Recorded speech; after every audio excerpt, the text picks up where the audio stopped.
Hey, what's up, Knight Rider fans? Listen Knight here with a brand new episode of Knight TV. And in this episode, we have Doug Burks, the creator of Security Onion and founder and CEO of Security Onion Solutions. And if this is our first time meeting, I'm Melissa Knight. Let me introduce myself. I'm the host of Knight TV, and this show is all about hacking and securing embedded systems. In this episode, we are going to be talking about Elastic. We're going to be talking about Security Onion 2.0. We're going to be talking about Security Onion in the enterprise. So if you are drunk on the Security Onion Kool-Aid, if you are peeling back the layers of your enterprise with Security Onion, this is a show you don't want to miss. So sit back, relax, grab that cup of joe, and join me for another episode of Knight TV. Doug, thanks again for coming on the show. It's great to have you here. Appreciate you taking your time to be on Knight TV today. Absolutely. I appreciate the invitation. Awesome, Doug. So introduce yourself. Tell our audience just who is the story of Doug Burks. Tell us about Security Onion. You started out as a sysadmin in 2008, right? Yeah. So, if we kind of rewind the videotape even before then, I got my first computer when I was 6, and I was start when hooked. you were crawling around on the floor. Yeah. I was hooked on computers. I've been a computer nerd all my life.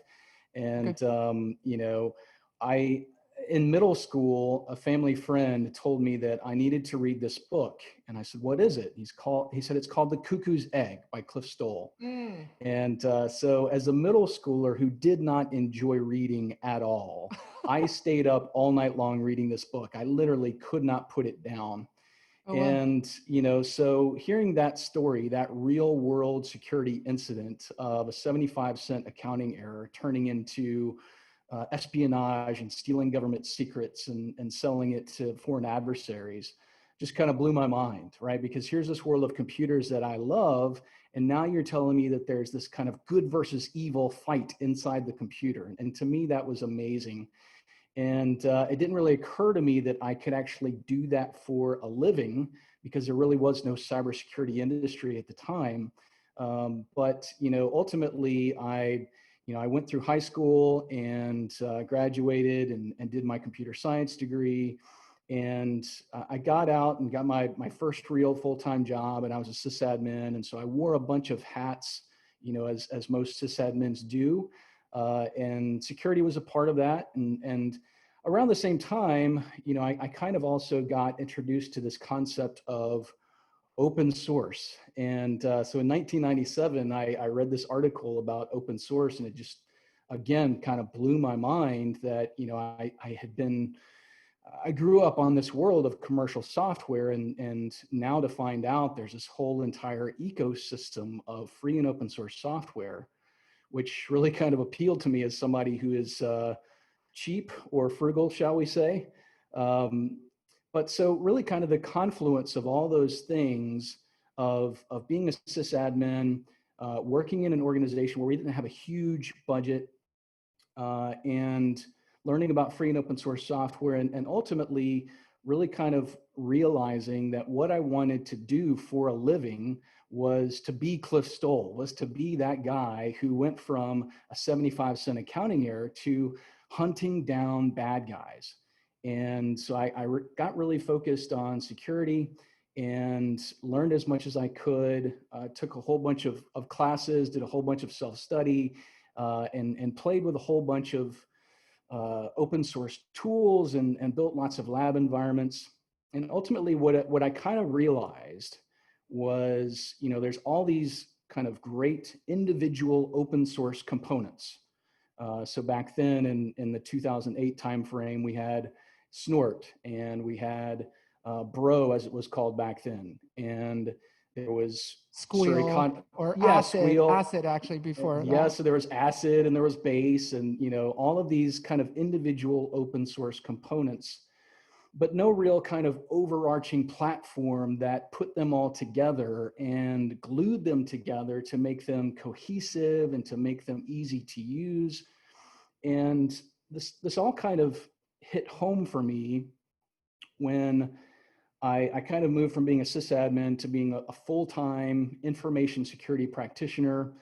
And one of the first big serious incidents that I worked, it was very clear very early on in the investigation, just by looking at the network traffic, that the attacker was using Backtrack Linux, which of course is now called Kali Linux. And so it became clear to me at that point in time that attackers have their tool set already compiled, already configured, ready to go at a minute's notice. They don't have to be sysadmins in order to accomplish their objectives of breaking into networks. Whereas we as defenders, we had to be like Unix grand wizards to be able to compile all of these components and get them configured right and get them talking together. And over the years, I've talked to folks who spent days, weeks, and sometimes months trying to glue all of these components together manually. And then either one of two things happens.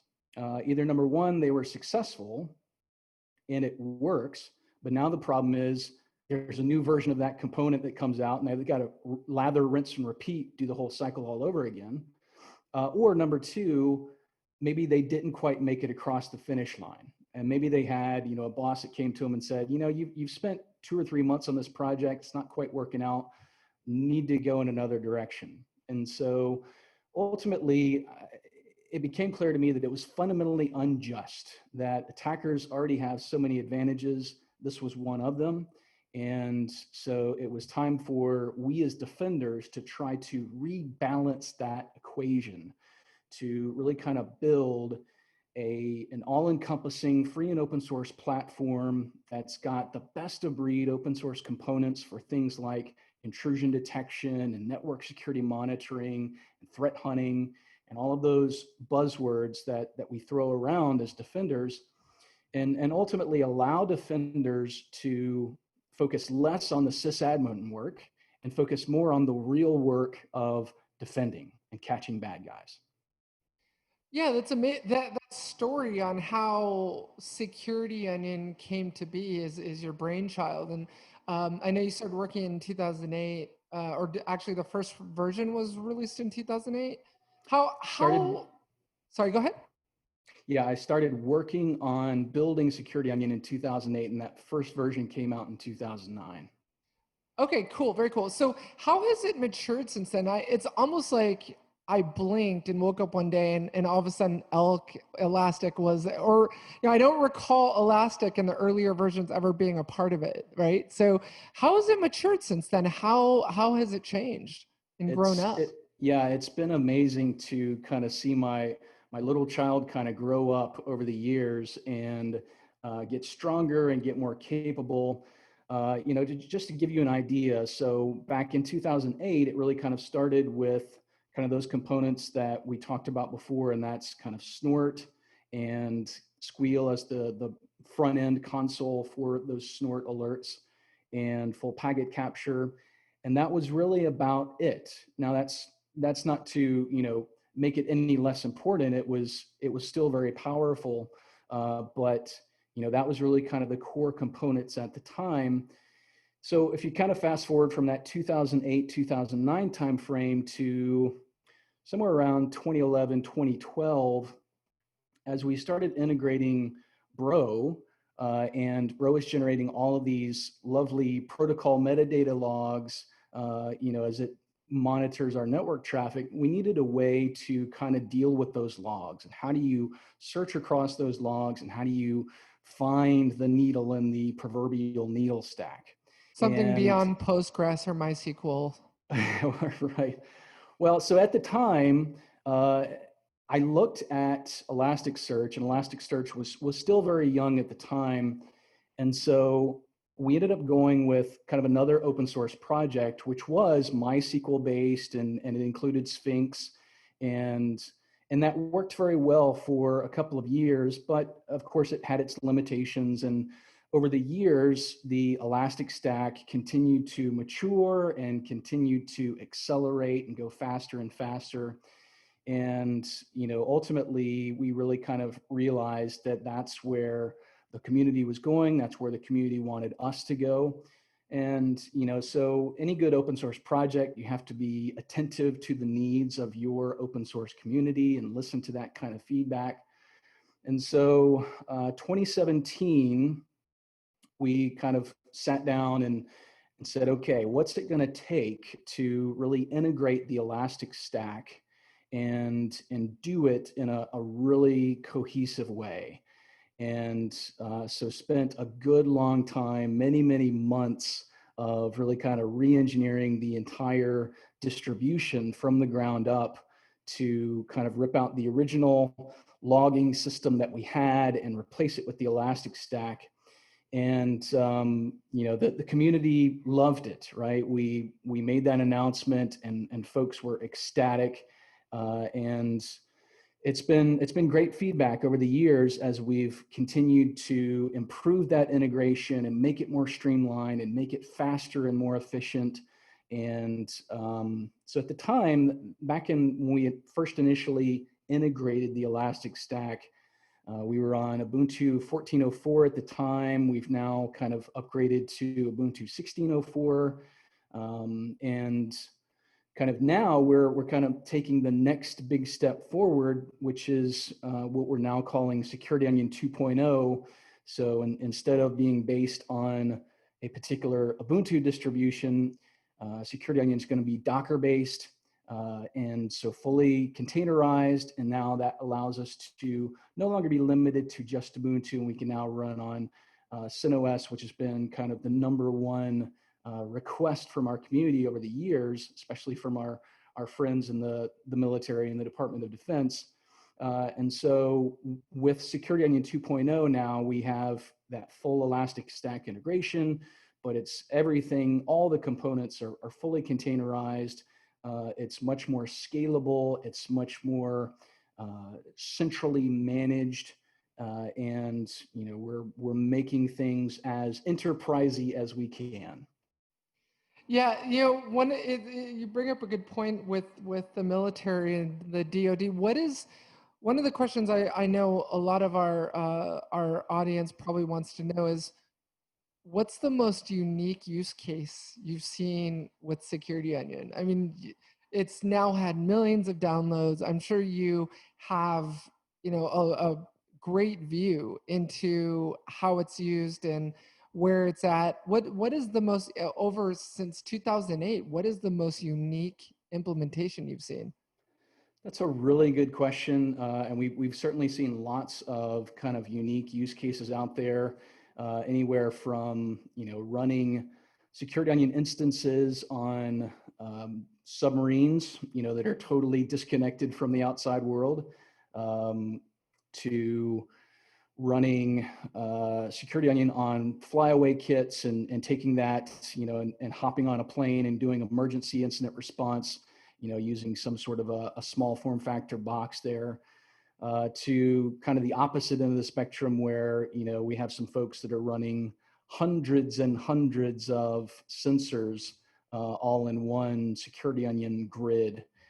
So there's really lots of kind of interesting things that we've seen out there, and integrations with, almost every single technology that you can think of, in Yeah, terms of integrating with other SIM platforms or integrating sidecarring with. it with like QRadar or something. Yeah, absolutely. Yeah. We have a Oh, lot wow. of folks that do that kind of stuff where they may have kind of a traditional SIM vendor like QRadar, and maybe that's their kind of check the box solution. And then maybe they're using Security Onion for kind of their day-to-day tactical threat hunting stuff, Right. and really kind of using those systems in tandem, but using Security Onion to generate the data that's then fed into that third-party system is what happens in many organizations.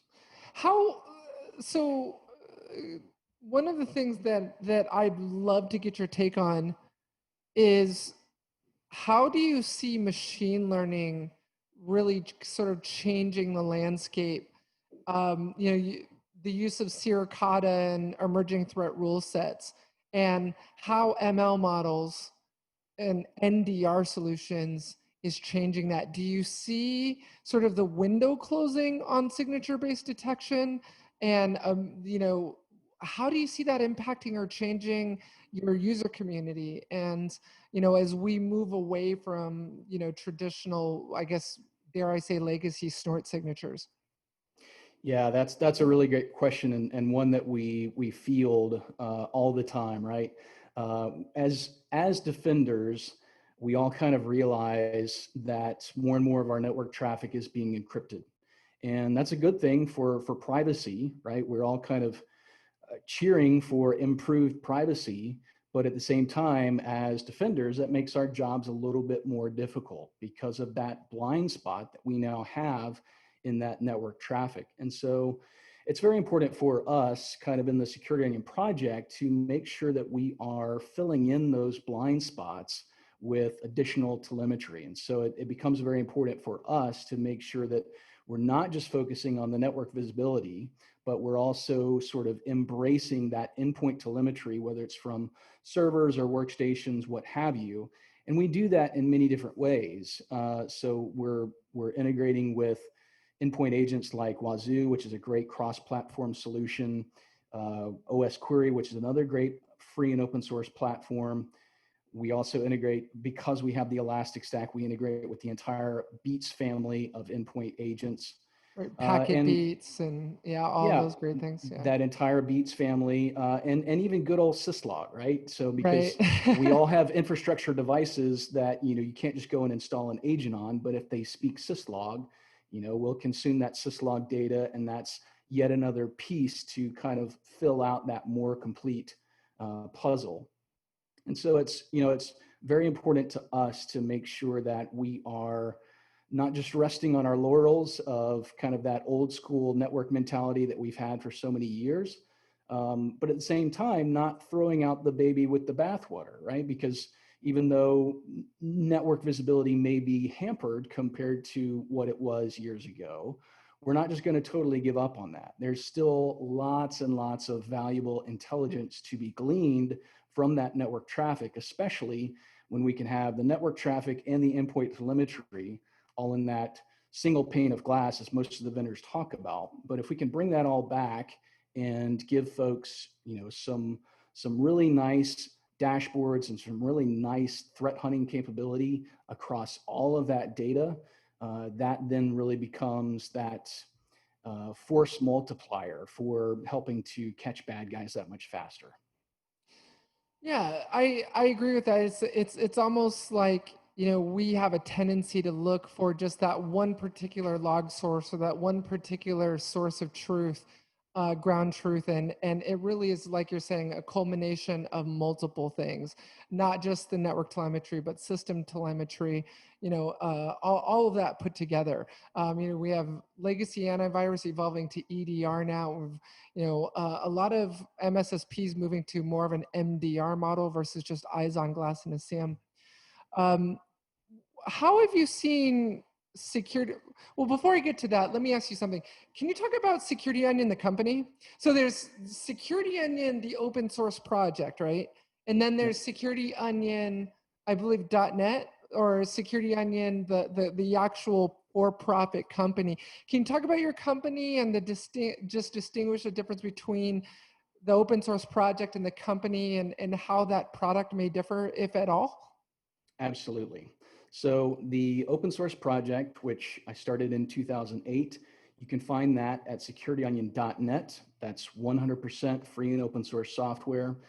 And so in 2014, I had kind of reached a point in the life of this open source project and community where I had folks reaching out to me and asking for training and professional services and all those kind of typical things that you expect from a commercial company. But my problem was at the time, I was the deputy chief security officer for Mandiant, one of the best cybersecurity companies in the world. And then we got acquired by FireEye. And so here I was, I had the best job I ever had, working for the best boss I ever had and the best company and all these great things going on. But at the same time, I started seeing this opportunity and almost a responsibility to those folks that were running Security Onion, the free and open source software, to provide support to them via training and professional services. And so ultimately that became Security Onion Solutions, LLC. So I started that in 2014. So like a Red And Hat model, right? Where, you could download it for free, but hey, we as an enterprise, or we even as you mentioned the DoD, we as a U.S. military command, we need something. We need formal support. We need someone we can rely on.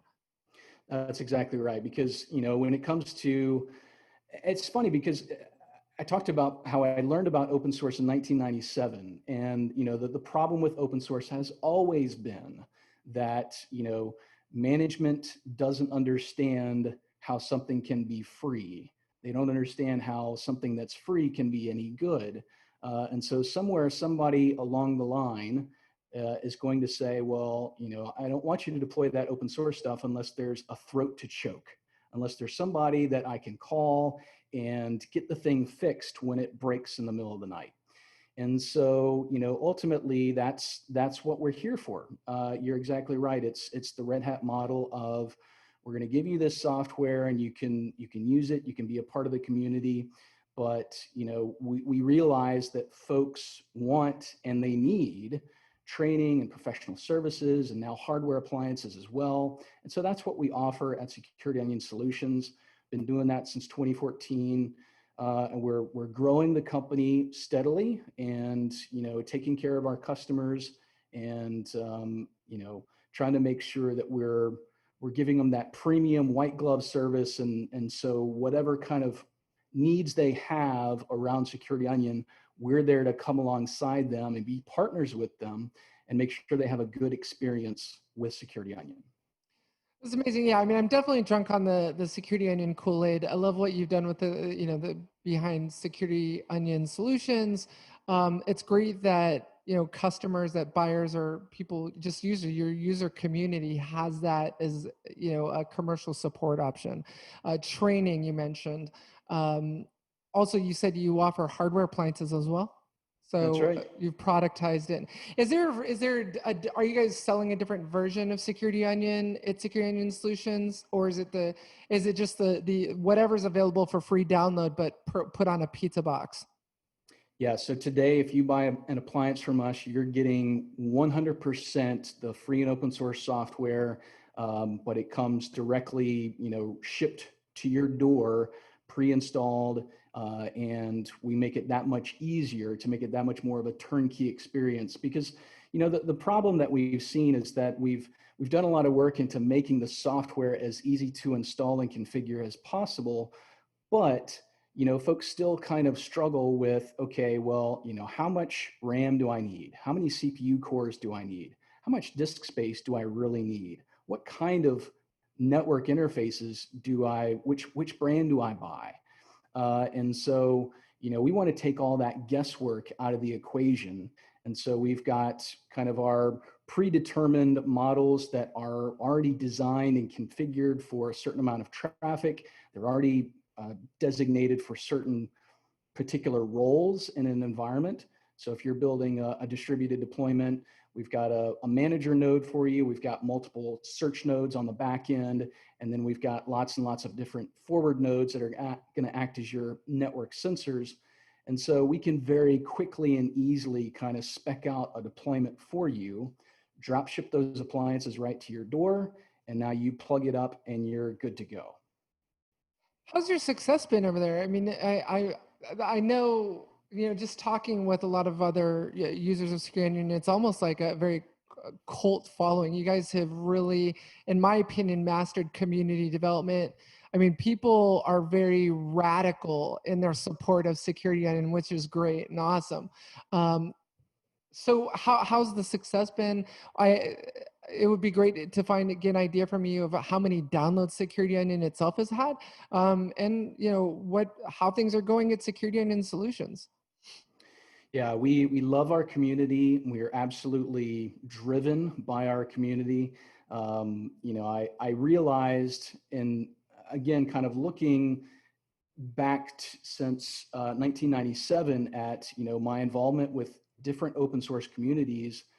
It's clear to me that those projects that succeed are very good and very intentional about building their community and outreaching to their community and making sure that they're doing the right thing by their community. And so when it came time for me to start my very own open source project and start my own open source community, I knew that that was going to be important. And that was going to be key to the success of the entire thing. And so, we've had a Google group for many, many years, probably started in 2009. And that Google group today is over 3,600 members. We've got a Reddit community that's over 2,800 members. Our Twitter account has over 10,000 followers. We've got over 3,000 subscribers on YouTube. And in terms of downloads, our ISO image, which is just one of our download mechanisms, that's over 1.2 million downloads, I think. And so, it's those kind of numbers just kind of boggle my mind, right? I never would have imagined back in 2008 that this little hobby project would have turned into something that what it has turned into today. So with the maturity of SOAR platforms and just security orchestration and response, is that the next chapter for you? And is more integration with SOAR platforms, like the Phantoms of the world or Demistos? Where does SOAR fit in with your guys' model and APIs, that sort of thing? Yeah, we're always kind of looking into the future and trying to figure out what's kind of the next logical progression that we need to make. I kind of talked before about Security Onion 2.0 and how that really is kind of taking us from an Ubuntu-based distribution to more of a container-based distribution, which number one enables us to be a little bit more agile, a little bit more flexible in terms of snapping in different components and different kind of configurations. So one of the things that we're doing in Security Onion 2.0 is not just having kind of those network components, that Snort, Suricata, and Zeek that we've talked about before, not just the Elastic Stack to store those logs and the endpoint logs as well. But we're now getting into things like we have a new interface that we call Playbook, right? Which is kind of our way of integrating with another community project called Sigma. And so Sigma is kind of a community rule set for kind of defining those indicators that you might want to look for across all kinds of different data sets, not just kind of network visibility or endpoint telemetry, but these rules kind of exist in an abstract format and they can be converted to whether your backend is Splunk or Elastic Stack, whatever. And so what we do with Playbook is we kind of bring in that Sigma rule set. We, of course, convert it to an Elastic backend, which is what we're using. We run those queries on a periodic basis. And then those alerts are going to go into the Hive, which is another kind of great open source component for kind of case management. And so we now kind of build like a more complete life cycle for these things where we are, managing that case from end to end. And as we work that case to completion, we can document all of our indicators and every single little detail of that investigation that we did along the way. We can put those indicators then into new Sigma rules and then have those be automatically searched on a periodic basis. If they ever pop up again, now we're getting new alerts. And so really kind of giving that additional power to the analyst, to the defender. And ultimately, yeah, we absolutely want to integrate with whatever third-party SOAR platforms our end users, our community want to integrate with. So as we start kind of wrapping up Security Onion 2.0 and kind of get a little bit closer to that final release of it, we want to be able to then have kind of an integration roadmap or blueprint of this is how you might integrate with XYZ product over here. This is how you might integrate with whatever other solution you might have, and really kind of put that together to make it more cohesive in your daily threat hunting. If you could go back to Doug back in 2008, and give them any advice on what's to come. Are there any regrets with Security Onion? Is there anything like what would you tell 2008 Doug? Wow. I'm getting deep on you. You just blew my mind. I think if I were to go back and talk to Doug in 2008, I think I would probably tell him that, you could probably take the leap of faith of starting a company earlier, rather than waiting till 2014.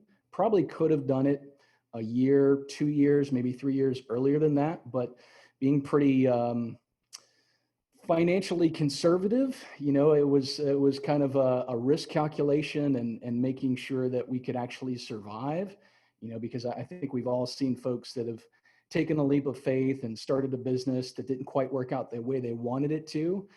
And at the time I was, we had two little girls and the last thing that I wanted to do was be in a situation where, we were foreclosing on our house or anything like that, because the business didn't quite take off the way we wanted it to. But, looking back, it's taken off quite well, and the community has responded to it. And, so I think maybe just kind of being a little bit more aggressive than I had been. And I think part of it too just has to do with the fact that there's a lot of discussion in our industry about imposter syndrome, right? And I think we all kind of struggle with that imposter syndrome, and I still do today. I mean, I don't know anything about being a CEO. I mean, what business do I have running a business of my own? I'm just figuring this out as I go along. But we're doing fine. We're continuing to grow, and I consider it to be a tremendous privilege to be able to work with my team at Security Onion Solutions and to work with our community around the world, and ultimately to empower defenders to move that much faster and catch that many more bad guys than they could before. That's a great answer. It's an awesome answer. So I guess what would be interesting, I think, for the audience is what is next in your book, right? So you've got Security Onion 2.0 coming out. What's kind of the journey ahead for you? Yeah, that's another great question. So right now, if you were to go and download Security Onion 2.0 today, we are at release candidate 1. So we haven't reached that full release yet, but we're getting ever closer. Release candidate 2 should happen any day now. And so be on the lookout for that. And that's got a lot of good fixes in it, a lot of good improvements. And my team is working feverishly to try to get that release out the door right this very second. They're working feverishly on that particular release.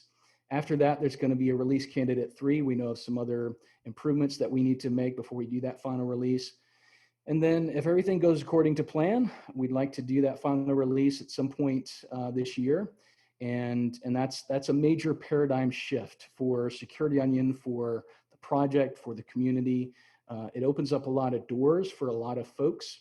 And we've already seen a lot of interest and anticipation from a lot of folks that, for whatever reason, couldn't run Security Onion before or didn't want to. We've now kind of changed their minds because of this whole architecture shift and how we're doing things now. And so we're really excited about that. And kind of some other things that are going on at the same time, we're refreshing our entire hardware appliance line. And so what we hope to do is, when we do that final release announcement, we also hope to make a big announcement about those hardware appliances. We also kind of realize that, for many enterprises, they're moving to the cloud. And so obviously we want to embrace that as well. So we're doing a lot of work in cloud environments. We have some really strong integration work going on with AWS and Azure, and GCP. And so we want to make sure that wherever our community is finding adversaries or trying to find adversaries, that we can be right there with them, that we can, stand next to them and we can support them and we can help them to peel back the layers of their enterprises and make their adversaries cry. Nice. I love that, how you folded in that trademark. That was awesome. It's funny. So after I sold my last company, I started a VC fund, and it doesn't matter how many Guy Kawasaki books you read. Like, there's nothing that will fully prepare you for, being a CEO. And from the looks of the success of your company and the project and everything great that's been happening for you, you definitely are figuring it out very well. So I love meeting other entrepreneurs, and love what you're doing over there. And I definitely remain your biggest fan. So yeah, thank you for everything you've done for the community, for arming the defenders with what you've done. And I myself have done several incident response investigations where I used Security Onion to figure out, what machines were compromised, where pivoting was happening. I know you've saved a lot of people a lot of time and money, and you've positively impacted the industry and the world, and changed a lot of lives. So, just wanted to thank you from all of us in the community for everything you continue to do. Well, I really appreciate that. And as I said before, I mean, it's really a privilege for me to be able to do this. I feel like I am forever indebted to the open source community. After learning about open source in 1997, it drastically changed not only my career, but my life, in realizing that there's kind of a better way for software development, and how you market that software, and how you ultimately release that software. And so I'm a better person for open source software. And so this is just my little way of trying to give back to everything that I've been able to benefit from personally. That's awesome, Doug. Well, it was great finally meeting you and having you on the show. If people want to find out more about Security Onion Solutions, how can they get in contact with your team, and learn more about Security Onion in general? I'm assuming you guys have a Slack channel, Twitter, LinkedIn. Absolutely. So our free and open source project, Security Onion, can be found at securityonion.net. And we've got lots of links on that webpage, from the mailing list to the Reddit to documentation to an old school IRC channel. We've got it all there. I'm not on the RIC channel, but apparently some folks are. We've got, from the commercial aspect, we've got securityonionsolutions.com. So if you're interested in things like training, professional services, hardware appliances, you can find that information there.